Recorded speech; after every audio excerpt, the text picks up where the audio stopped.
Okay, so I'll start then. Thank you everyone for staying for the last presentation of today. One back, there you go.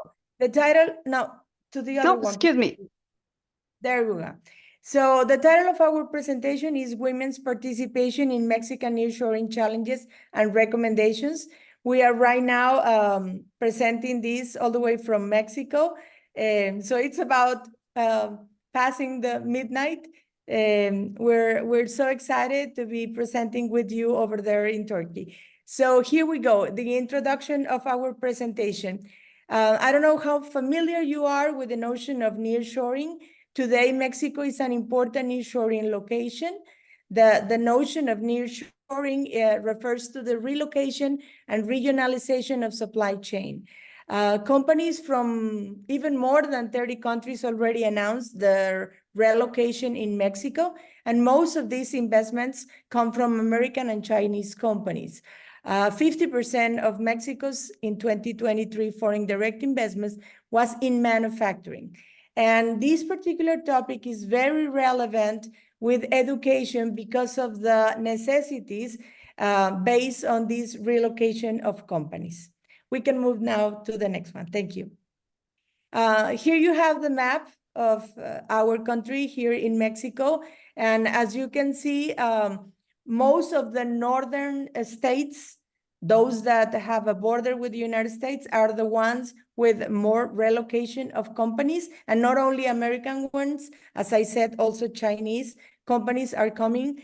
And most of these companies are basically capitalizing on sectors such as the automobile manufacturing, which is huge in Mexico, computers and accessories, also medical equipment and devices, and electronics manufacturing. There are other sectors already mentioned over there that also are important, but these few that I said before are the ones who are growing really, really fast. These relocations have an impact on various aspects of the Mexican and socio-economic reality. As you can best guess, nearshoring is representing an opportunity, but at the same time a challenge for all actors in the economy: the government at the federal, state, and city level, the private sector, the industrial clusters, the NGOs, and of course, the universities and other educational institutions as well. Even for individuals, this is representing an opportunity and challenge to capitalize on what is going on here. This opportunity makes the searching, training, and keeping of professionals with needed competencies a priority and an urgent matter. So this is where we're heading to the educational topic of what nearshoring is bringing. In this scenario, we aim to examine, in particular, the participation of women in the Mexican labor market, particularly in those sectors currently more visibly linked to the dynamics of nearshoring, such as manufacturing and energy. We also inquire in the possibilities of women that women could have on the upcoming opportunities, but in new sectors, because most of the opportunities right now are in manufacturing and the electric sector, but we also wanted to explore the possibilities for women in other different sectors, industrial sectors that are also booming. Our paper ends providing specific recommendations to capitalize the momentum. So basically what we did was a quantitative approach with a comparative descriptive design, analyzing the trends and then disparities, making a comparison by gender. So we dig into educational level, all the different secondary sources and databases based on education, also industry type or sectors of occupations, and then the roles of occupations and positions. Let's continue. These are some of the databases that we were checking, and some of the information that we will present before our recommendations is based on these many databases. Some of them are specific from Mexico, orchestrated by Mexico as INEGI. This is the National Institute for Statistics, Geography, and Informatics. But we also have other that are at the international level, as you have the UN database, and other that are local. Some are national, international, and then there are other that are local or at the state level, such as the case of Consejo Nuevo León, which is, Nuevo León is one of the northern states that I just presented before, with most of the nearshoring opportunities. 75% of nearshoring is happening in Nuevo León. Let's continue. Here you have some data as an antecedents of what happened with COVID. And then you can see with different colors separated the difference between employment and rates of men and women. You also can see the troubles that happen when, as in many other countries, when we all experience COVID. So the training of STEM professionals with a solid and complete formation of competencies, technical fundamentals and soft skills is one of the main challenges right now.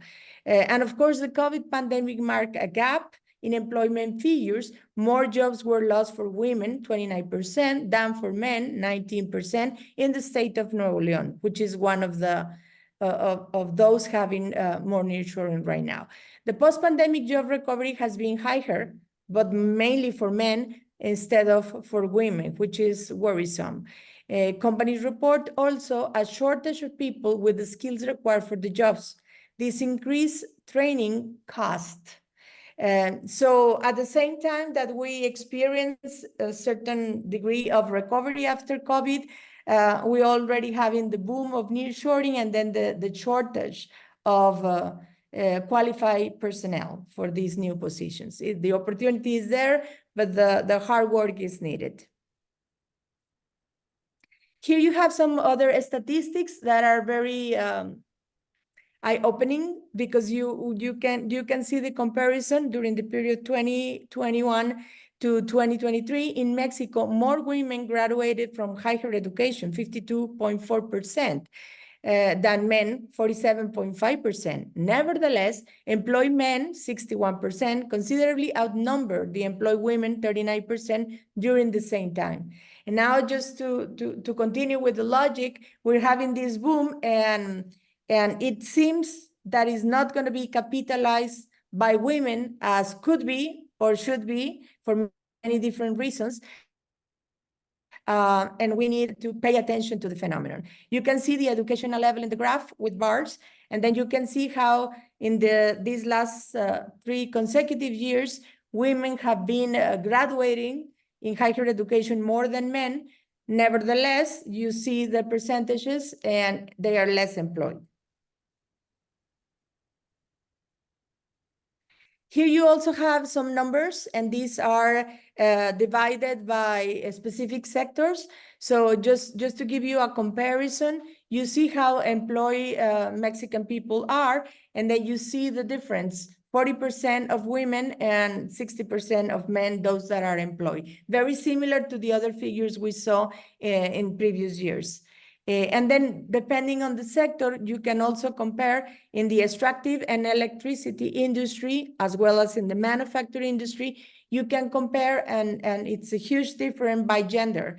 Only 16% in extractive and electricity industry, while 83% are men. And then in the manufacturing industry, we see 40% women and 60% men. Of course, you also have similar figures below, but these are many different other industrial sectors. So the only reason for this table is for you to compare how we can notice clearly the trend. Now, let's move to the next slide, and we're going to keep on comparing. Look, employability. Look at the bars, and then you have on blue the bars that correspond to men, and on pink, those that correspond to women. And then you do have how more men are employed by companies, but also the owners of companies. And then when you look at the female women, you do observe that we have more unpaid women than men, and we also have interestingly, self-employed workers in kind of similar bars, men and women, which is also giving a figure data that we can see on the recommendations. Let's keep on. Here, very briefly, you can see this is, again, from the state of Nuevo León, and the most important dots that I would like you to pay attention are at the top, where you can see that manufacturing and retail is where you can find most of the women in this state where we find more nearshoring. Let's keep on. And here you have education. Interestingly, but not surprising, you can see that in engineering as well as in technology, you see more men than women. And then women are, of course, in education and social sciences and law, which is not surprising, but at the same time is to some extent worrisome because it means that women are not capitalizing on the opportunity because they might not be ready or because the industry is not looking for them. Let's keep on. Again, a gender gap. I'm going to go faster on this to get before the time is up to the questions and the reflection, also the recommendations. Go ahead, Pili, please. Here the discussion. It's a reflection for all of us looking at the figures. The question is, could it be that educated women are not attracted to the available job postings? Therefore, they are not hired and they stop working after graduation, not in the same proportion. Could it be, on the other hand, that the labor market is not interested in hiring some of these women that are educated and ready to work? Could it be a combination of both? To what extent? What else is causing it? Would it be traditional gender roles? Are there any remedies we should propose? And of course, the question, does it matter to find out? And the answer is, of course, yes. Current and upcoming shortage of labor, unfair gender gaps in employability, and nearshoring opportunities justify the pursuit of solutions. And then last two questions. Are Mexican women informed of the labor market trends and future opportunities for them? Would women choose differently if they knew better, if they look at the figures and they are given the opportunities? And then we finished the presentation with some of the, please go ahead, Pili, with some of our recommendations. The first, we need to make sure that women are informed. So we are proposing informative and also educational programs for women, especially on STEM. So efforts need also to be directed for this particular proposal. Flexible labor schemes, such as home office options and also considering working hours.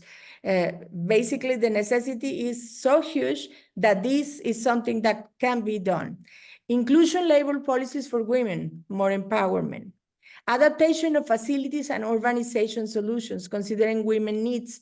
For example, when we have a talk and collected data from interviews, women said that they are not that attracted to some of the positions in the manufacturing sector because problems with facilities, the working conditions, either with restrooms or safety, transportation, the lack of childcare, mobility alternatives, and also closeness to work.